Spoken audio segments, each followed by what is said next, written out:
Hey folks, John from OptixEQ, and I want to talk a little bit more about ROD. Here I want to talk about how to actually manage the data and look at it differently. In ROD, we keep the last three horses' races in there with their trip notes, if we have them for those tracks, speed figures, etc.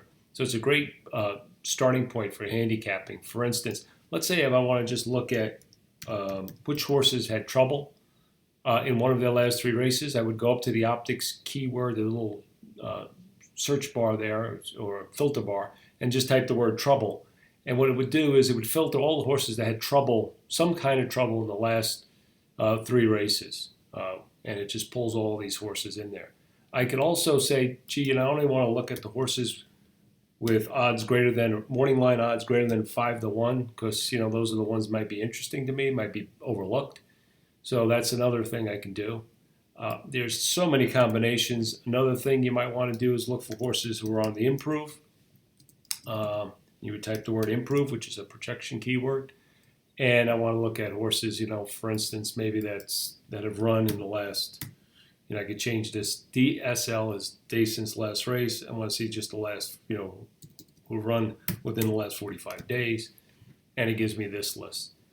So there's so many things you can do in terms of sorts and filters and so forth. So the combinations are kind of endless.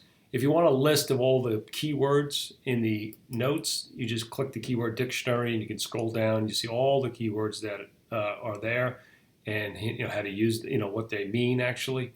And so there's lots here, and there's lots of different ways you can kind of manage the data. But this is one way of actually using keywords to maybe focus on some horses that might be overlooked, and a good starting point. Once you get there, you can go to the plot and handicap normally. The good thing about ROD, just like all of our products, they're all integrated. You can get from one to the other and back and forth. So that's an important point. And obviously you can get to the optics grid directly from the plot. So you can move around and do what you need to do to get all your handicapping needs taken care of.